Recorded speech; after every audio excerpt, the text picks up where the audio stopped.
Mi nombre es Iván Lerma y actualmente curso el quinto semestre de la carrera de técnico superior en urgencias médicas.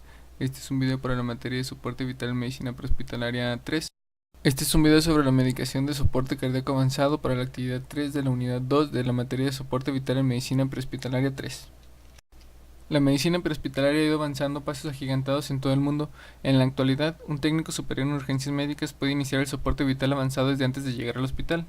En esta presentación se muestran los aspectos más importantes de los fármacos más frecuentemente usados durante el soporte vital avanzado, aunque para usarlos es necesario saber otros aspectos además de su farmacología, como la identificación de la arritmia en el trazo electrocardiográfico o el manejo integral de un paro cardiorrespiratorio.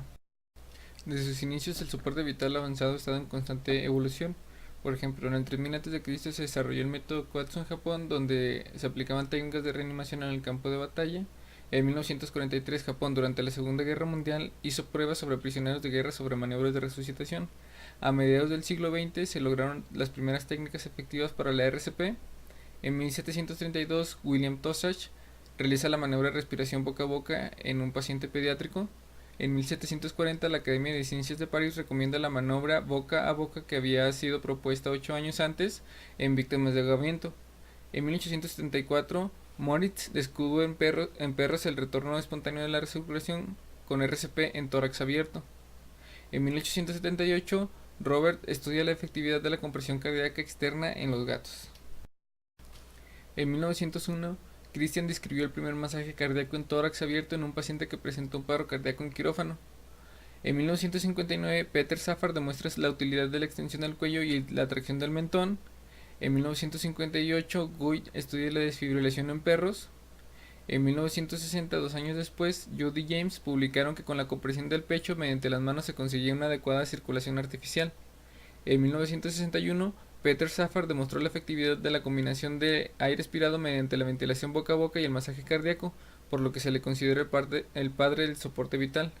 En 1899, Prevost y Battle comprueban que bajo voltaje de energía en el corazón provoca fibrilación ventricular y si se vuelve a descargar se revierte la fibrilación.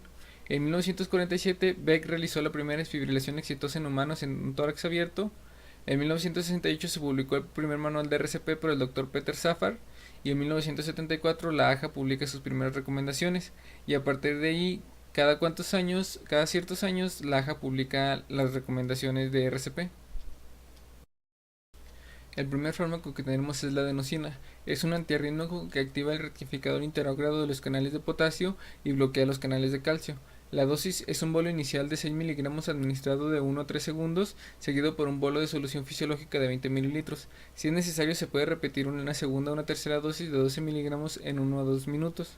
Entre los efectos deseables, tiene una acción muy breve y por lo regular tiene un bloqueo auriculoventricular completo. Entre sus efectos adversos se encuentra la hiperemia facial, la sensación de presión retroesternal y el mareo. El costo es de 175 pesos, una ámpula de 100 miligramos en 2 mililitros. Se clasifica como un antiarrítmico que activa los canales de potasio y bloquea los canales de calcio. El receptor A1 es el responsable de su actividad sobre el nodo auriculoventricular. La amiodarona es un antiarrítmico de clase 3 que bloquea los conductos de potasio, de sodio y los lentos de calcio, además de los receptores beta-adrenérgicos. Prolonga la duración del potencial de acción y el intervalo QT, lentifica la frecuencia cardíaca y la conducción por el nódulo auriculoventricular. Entre sus efectos adversos se encuentra la bradicardia, el bloqueo cardíaco en caso de cardiopatía, vasodilatación periférica, efectos tóxicos en pulmones e hígado, además de hipertiroidismo o hipotiroidismo. Se clasifica como un antiarrítmico de clase 3 que actúa sobre los conductos de potasio, de sodio y los canales lentos de calcio, además de los receptores beta-adrenérgicos. La amiodarona tiene un costo de 190 pesos, una ampolleta de 150 miligramos en 3 mililitros. Las dosis varían dependiendo del uso. Para un paro cardíaco que no responde a RCP, shock y vasopresores se usa un bolo de 300 miligramos por vía intravenosa o intraósea y se puede repetir una dosis de 150 miligramos intravenosa en 3 a 5 minutos. Para las arritmias ventriculares recurrentes y potencialmente mortales se usa una dosis acumulada máxima de 2.2 gramos intravenosos en 24 horas y se puede administrar de la siguiente manera. En infusión rápida son 150 miligramos de manera intravenosa en los primeros 10 minutos y se puede repetir la infusión rápida cada 10 minutos si es necesario.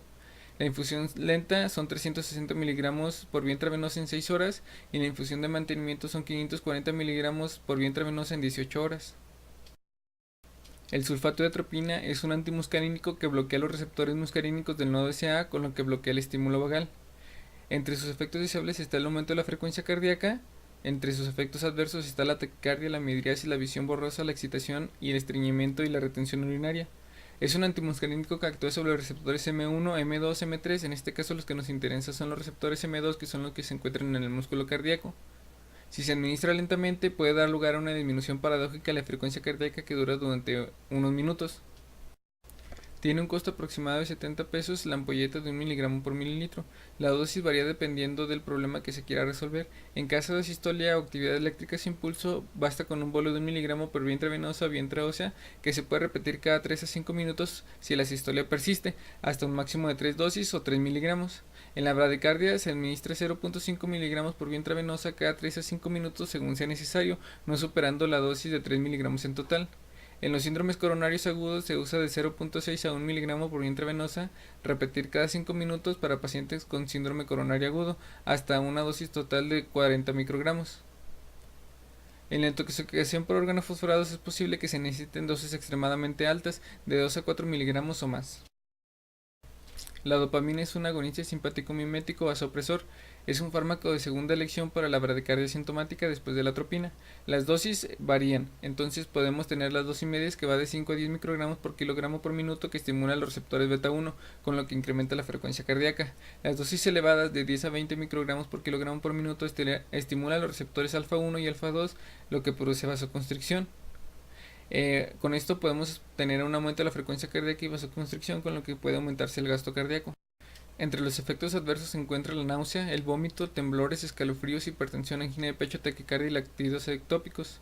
El costo es de 22 pesos una ampolleta de 200 miligramos en 5 mililitros y se clasifica como un vasopresor simpático mimético que actúa sobre receptores beta 1, alfa 1 y alfa 2.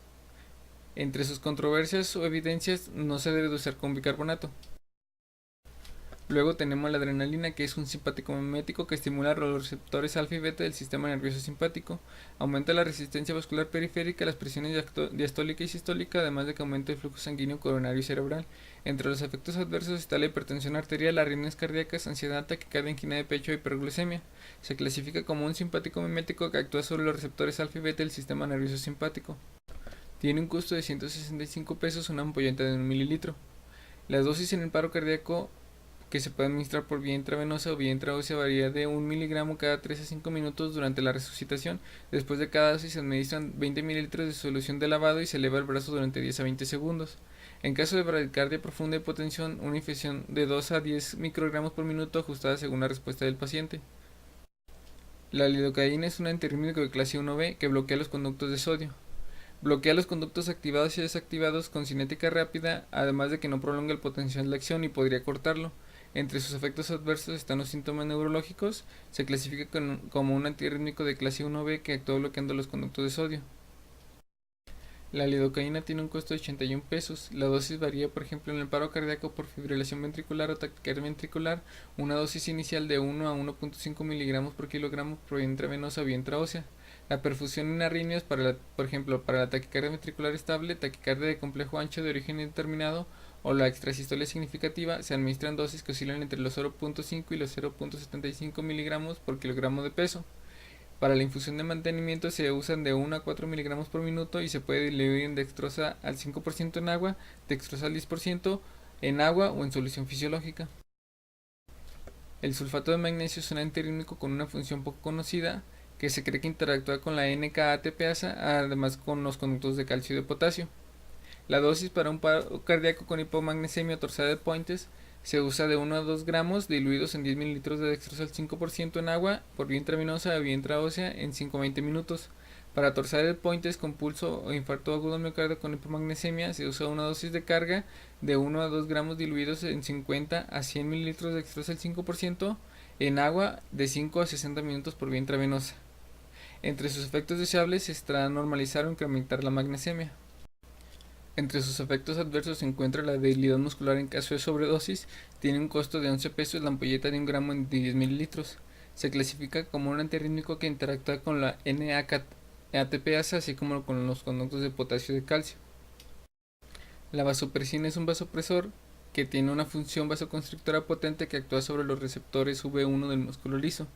La dosis en paro cardíaco se recomienda una dosis única de 40 unidades por vía intravenosa o vía intraósea en bolo que puede reemplazar a la primera o a la segunda dosis de la adrenalina. Entre sus efectos están los efectos vasopresores que son mayores que la epinefrina, vasoconstricción periférica intensa en piel, músculo esquelético e intestino y es mucho menor en el lecho coronario.